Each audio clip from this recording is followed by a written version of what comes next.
En 2006, Brian Shafer, de 27 años, entró a un bar y nunca más fue visto. Desde entonces, el caso ha recibido una atención generalizada y una investigación exhaustiva. Pero hasta la fecha, nadie sabe qué pasó con Brian Shafer.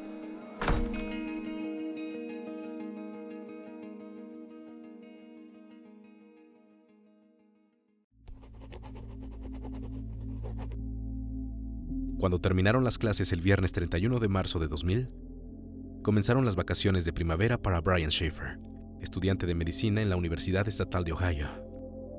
Comenzó su descanso de la escuela cenando en Outback Steakhouse con su padre, Randy Shafer. Randy luego declaró que nunca entendió por qué Brian saldría esa noche, ya que parecía exhausto de tanto estudiar. Después de la cena, Brian se reunió con su amigo William Clint Florence y celebraron el comienzo de las vacaciones de primavera como lo haría cualquier estudiante universitario. Una noche divertida para beber y desestresarse. Los dos caminaron a Ugly Tuna Saloon, un bar ubicado en Columbus, Ohio. Brian invitó a su hermano Derek y a la esposa de Derek, Maureen, pero ellos habían ido a un show en el Funny Bone Comedy Club, que se retrasó.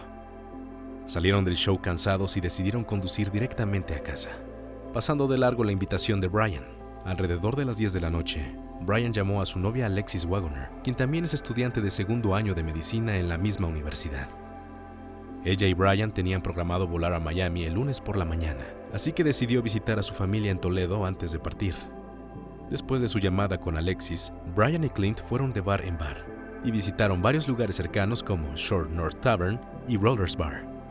Tomaron un trago de licor fuerte en cada parada, mientras se dirigían al distrito de la Arena. Alrededor de la medianoche, los dos se encontraron con una de las amigas de Clint, Meredith Drake, quien los llevó de regreso a Ugly Tuna Saloon para una ronda final de bebidas. Alrededor de la 1:15 de la mañana, las imágenes de seguridad capturan a Brian, Clint y Meredith subiendo las escaleras mecánicas hacia el Ugly Tuna Saloon.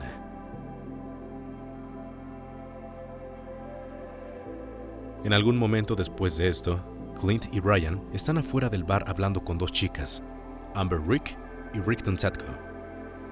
Mientras Clint hablaba con Amber, Brian se quedó hablando con Rickton. Aparentemente, Brian era bastante coqueto. Según se informa, incluso había besado el cuello de Rickton. A la 1:57 de la mañana, se puede ver a Brian en un pequeño hueco justo fuera de la cámara, junto a una puerta beige. Y esta sería la última vez que se volvería a ver a Brian. Fue aquí que Rickton puso su número en el teléfono de Brian y volvió a entrar al restaurante bar para usar el baño. Cuando regresó, Brian no estaba por ningún lado. Dado que era común que Brian se separara ocasionalmente de sus amigos, Clint y Meredith no se preocuparon. Pero cuando el bar se cerró a las 2 de la mañana, se quedaron afuera esperando a Brian.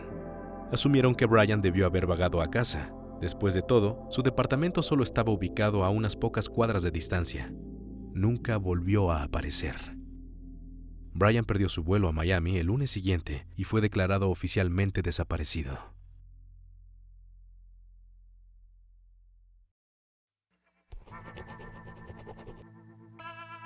Cuando la policía comenzó a buscar a Brian, primero miraron a través de las cámaras de seguridad del edificio. A estas alturas, es bien sabido que nadie de esa noche vio a Brian salir del edificio, y las imágenes de seguridad no hicieron más que respaldar eso. A lo largo de todo el metraje, la policía pudo dar cuenta de cada cliente que ingresó al edificio y de cada uno de ellos que se fue, excepto Brian. Una vez que la policía no encontró evidencia del paradero de Brian en las imágenes, sus esfuerzos de búsqueda comenzaron a extenderse. Los oficiales salieron a las calles a veces con perros policías buscando por toda la ciudad, incluso dentro de contenedores de basura. Interrogan a los residentes y publican volantes con la información de Brian, incluyendo algunas de sus características distintivas, como una mancha en uno de sus iris y su tatuaje del stickman de la banda Pearl Jam. Incluso llegaron a revisar las alcantarillas de la ciudad, pero no encontraron nada útil. El hecho de que las pertenencias personales de Brian no fueran tocadas empeoró las cosas. No había signos de lucha dentro de la casa de Brian, y no faltaba nada de valor, Su cuenta bancaria y tarjetas de crédito permanecieron intactas. Incluso su auto seguía estacionado a 6 cuadras del Ugly Tona Saloon, al igual que su apartamento en King Avenue, donde su novia lo esperó 2 días después de su desaparición. La policía no fue la única que investigó el caso de Brian. Alexis pasó su tiempo publicando cientos de volantes en el campus de la escuela, buscar en los contenedores de basura y recorriendo los vecindarios durante el día y las orillas de los ríos durante la noche. Incluso llamó al teléfono celular de Brian todos los días durante mucho tiempo. Mientras que sus llamadas generalmente iban directamente al correo de voz, hubo un caso en el que sí sonó. Fue uno de los mejores sonidos que he escuchado, dijo ella, incluso si nadie contestó. Desafortunadamente, Singular, el proveedor inalámbrico de Brian, afirmó más tarde que esto podría deberse a una falla del sistema, y no por una respuesta real del teléfono de Brian. Los investigadores tampoco pudieron determinar la ubicación exacta de Brian, porque su teléfono no estaba habilitado para GPS. Curiosamente, una torre de telefonía celular detectó un ping del teléfono celular de Brian en Hilliard, 14 millas al noreste de Columbus. Si esto también fue una falla del sistema o no, nadie lo sabe. Además de Alexis, Randy también inició su propia investigación. Una de las cosas que hizo fue visitar a un psíquico que le dijo que el cuerpo de Brian estaba en el agua cerca del puente Pier. Esto llevó a la familia de Brian a buscar a lo largo de las orillas del río Olentangy, pero nunca se encontró evidencia del paradero de Brian. A lo largo de los años, la policía recibió muchas pistas, incluidos posibles avistamientos en Michigan, Texas e incluso Suecia. Eddie Vedder, el cantante principal de Pearl Jam, mencionó a Brian en uno de sus conciertos más tarde ese año. Dead serious here. Last April, a young man named Brian Schaefer kind of went missing. He looks like he's in his 20s. He's 6'2", real handsome guy. If you look into this, it's out there. FindBrianSchaefer.com. That's his name, Brian Schaefer. And it feels like he's one of our own. If you have any information, there is a reward, but you can also remain anonymous by calling Crime Stoppers Ohio. There's information on NBC4, and like I said, he's one of us, and we miss him here tonight, and hopefully we can have a happy ending to this. If you have any information or idea, we're friends.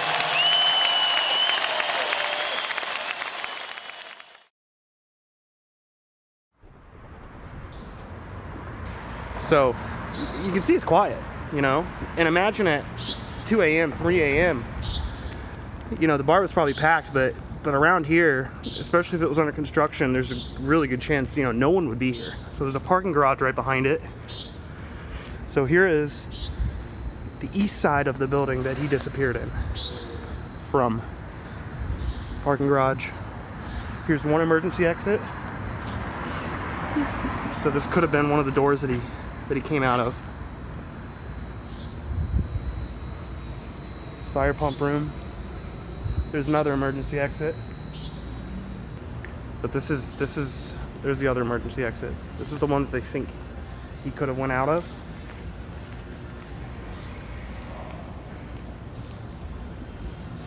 And there's another emergency exit. So there's four emergency exits. You know? Oh man. It's just crazy. Con el paso del tiempo, este caso atrajo la atención de los medios y personas en línea, debido a su naturaleza desconcertante y las imágenes de seguridad muy ambiguas, junto con algunos detalles interesantes sobre el pasado de Brian, ha abierto la puerta a especulaciones y teorías. Vale la pena señalar que 3 semanas antes de su desaparición, la madre de Brian falleció debido a mielodisplasia, una forma rara de cáncer. Según una entrevista de 2018 con la familia de Brian, aparentemente estaba tan destrozado por este evento que llegó 1 hora tarde al funeral de su madre. Además, aproximadamente 1 semana después de la muerte de Renee, Brian le pidió a Alexis que se fuera con él. Y unos días antes de que desapareciera, le dijo que siguiera adelante y buscara a otra persona. Dada la dificultad emocional de Brian y el hecho de que probablemente estuvo borracho durante la noche de su desaparición, Algunos creyeron que podría haberse suicidado. El Ugly Tuna Saloon está en el segundo piso del edificio Gatewell Film Center. La teoría es que Brian podría haberse pasado del lado de la cámara de seguridad principal y se metió a una tienda de servicios que en su momento conducía a una obra en construcción y ahora está enterrada bajo los escombros. Es posible que incluso lo haya hecho sin querer. Si recuerdas, Randy dijo que Brian parecía cansado esa noche por trabajar toda la noche para sus exámenes. Y hay alguna evidencia que podría respaldar esta afirmación. Cuando se entrevistó al detective John Hurst sobre su investigación de este caso, dijo que Brian se salió por el lado de la obra en construcción. But we went over and checked the movie theater that was, across the way, checked out, the entire building from top to bottom to try to figure out if he could have went, in a different direction. And the basic indication right now is somehow he got down into the construction area and most likely got exited out of there. But again, we don't have anything that's on video to support that. It's just speculation at this time. Las palabras que eligió han sido fuente de mucha especulación, lo que ha hecho que muchas personas se pregunten si hubo un juego sucio. También existe la posibilidad de un encubrimiento. Aparentemente, el sitio en construcción fue una inversión significativa para el condado, y por supuesto, sería mala prensa si un cadáver aparece antes de que estuviera terminado. Sin embargo, la policía usó perros de búsqueda durante su investigación, especialmente alrededor del área donde Brian fue visto por última vez y no se descubrió nada. Otra teoría es que Brian podría haberse escapado para comenzar una nueva vida. Quizás el fallecimiento de su madre y la discusión con su novia podrían haber causado que Brian no se suicidara, sino que escapara y comenzara de nuevo. Algunas personas sospechan que Brian podría haber salido por una salida trasera, es decir, a través de un ascensor no vigilado. El área está monitoreada por 2 cámaras de seguridad, una que recorre automáticamente el área y otra que se controla manualmente. Brian podría haber esperado la oportunidad perfecta para pasar desapercibido.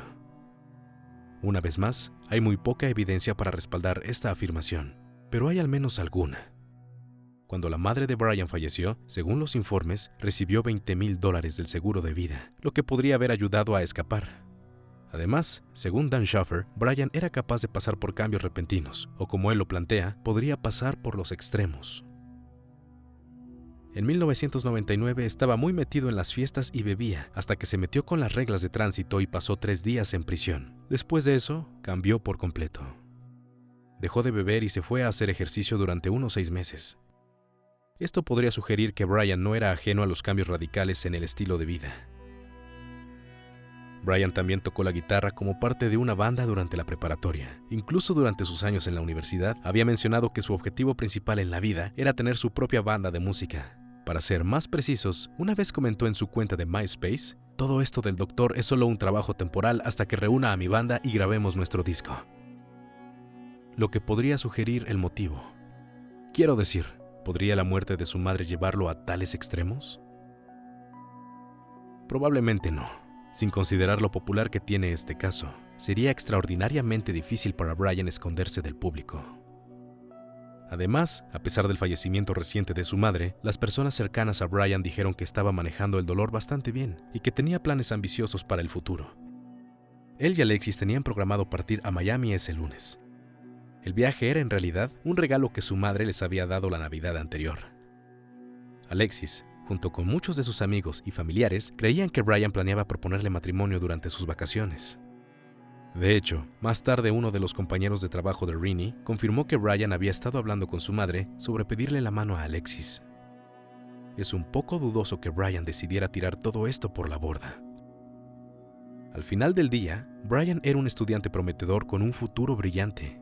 Acababa de recibir un título en microbiología de la OSU y estaba en su 2º año de medicina. Ya sea que Brian, estando borracho, saliera a trompicones del edificio o se escapara por su propia voluntad, ninguna otra cámara de seguridad lo capturó esa noche. Ningún otro bar cercano tenía imágenes de seguridad de él y las cámaras de la calle no lograron verlo en la carrera. Él estaba allí y luego desapareció.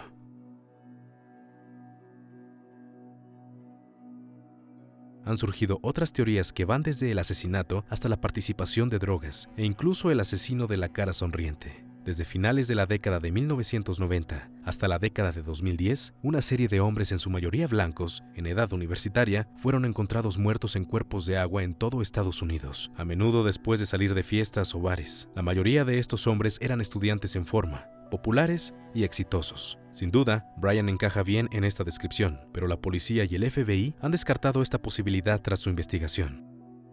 Por un lado, no hay evidencia de que el cuerpo de Brian esté en el agua, o incluso si está muerto. Y segundo, el FBI ha llegado a la conclusión de que el asesino de la cara sonriente no existe. Las teorías sobre la participación de las drogas giran en torno al posible uso de cocaína por parte de Brian. Es bien sabido que los estudiantes de medicina tienen que soportar días de estudio durante la noche.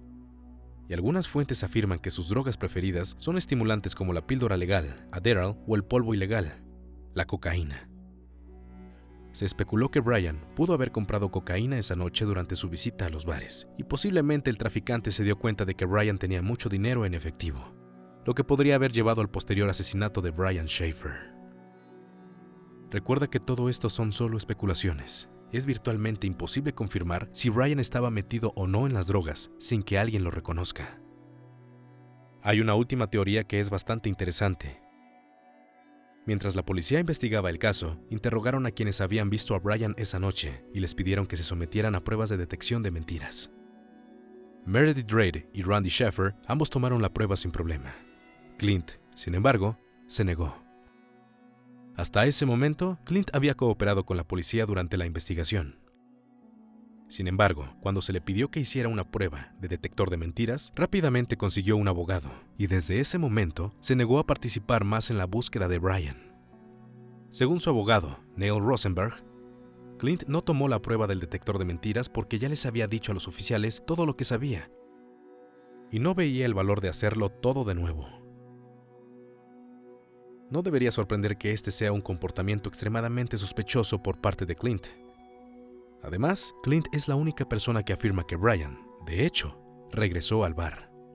Sin embargo, nadie más ha podido corroborar la memoria. Muchas de las personas cercanas a Brian, incluida su familia, no confían en Clint. Tan pronto como los detectives comenzaron a involucrarse, fue cuando prácticamente no tuvo contacto con nadie, dijo Derek, el hermano de Brian. Siempre he pensado que definitivamente sabe algo, y simplemente no lo presentará. Si Brian huyó a algún lugar, si es el caso, siempre hemos tenido una fuerte intuición de que Clint posiblemente sabría. Alexis Wagoner está de acuerdo con Derek. Ella también cree que Clint ha retenido información. Sin embargo, ella cree que Brian murió y no se escapó. No puedo imaginar que hubiera hecho eso, dijo ella.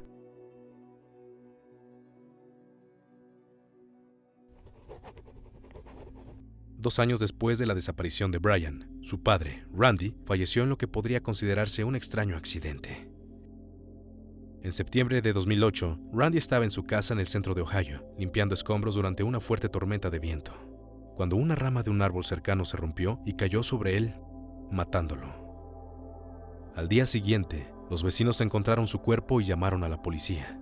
Cuando Randy falleció, su obituario se publicó en línea junto con un libro de condolencias. Fue alrededor de este tiempo cuando surgiría una nueva pista. Alguien hizo una publicación en el libro de condolencias como si viniera del propio Brian. Y el mensaje tenía una ubicación: las Islas Vírgenes de Estados Unidos. Al principio, dieron la esperanza de que Brian aún pudiera estar vivo. Sin embargo, la policía pudo rastrear el mensaje en línea. Determinaron que se trataba de un engaño, ya que se había publicado desde una computadora accesible al público en el condado de Franklin, Ohio, no en las Islas Vírgenes de Estados Unidos. Aunque el mensaje era un engaño, se ha mencionado que la policía de Columbus todavía cree que Brian está vivo. El abogado de Clint, Neil Rosenberg, insinuó esto. Rosenberg había estado escribiendo a un investigador privado llamado Don Corbett, quien se ofreció como voluntario para ayudar a la familia Schaefer a encontrar a Brian. Hablaron de la negativa de Clint a realizar una prueba de detección de mentiras en abril de 2009. El periódico estudiantil del estado de Ohio, The Lantern, incluso publicó un artículo sobre el intercambio entre Rosenberg y Corbett. Si Brian está vivo, ¿qué es lo que me hacen creer después de hablar con el detective? Entonces es Brian, y no Clint, quien está causando dolor y sufrimiento a su familia. Rosenberg escribió: Brian debería dar un paso al frente y poner fin a esto. Después de tantos años, Alexis ahora es inmune a las emociones con respecto al caso de Brian. Pero todavía se pregunta qué pasó esa noche. En 2009, se casó con un hombre llamado Eric, un contratista que estaba construyendo la nueva casa de sus padres. Ahora viven en Toledo con sus hijos. En cuanto a Derek Schaefer, el hermano de Brian y el último miembro que queda de su familia inmediata, afirma: he pensado en esa noche una y otra vez durante 10 años. Y si hubiera estado allí esa noche, ¿qué cosas habrían sido diferentes? ¿Mi hermano todavía estaría aquí? He cargado con esa culpa por un tiempo. La esposa de Derek, Maureen, también comparte su curiosidad sobre lo que podría haberle sucedido a Brian. Nunca hubiéramos podido creer que 10 años después todavía no sabemos qué le pasó a Brian. Ha sido muy difícil ver a Derek pasar por esto, pero teníamos que volver a nuestra vida normal. Derek y Maureen ahora viven en Canal Winchester con su hijo. Finalmente, en cuanto a Brian, su caso sigue siendo un misterio. ¿Alguien asesinó al joven de 27 años? ¿O escapó? ¿Se suicidó o sigue vivo? En 2016, cuando se le hicieron estas preguntas, el detective John Hurst dijo lo siguiente: ¿Brian está vivo? Existe la posibilidad de que esté vivo, pero si observas las posibilidades de que no esté vivo, son igual de grandes. ¿Lo mataron? No hay nada de que hayamos podido recuperar que demuestre que hubo un juego sucio. Entonces, nuevamente, la probabilidad de eso no es tan grande como si haya partido. ¿Se quitó la vida? La mayoría de las personas que se suicidan quieren que las encuentren. Yo diría probablemente que es la categoría inferior. Las respuestas que todo el mundo quiere, que todos necesitan, no sé si alguna vez las tendremos.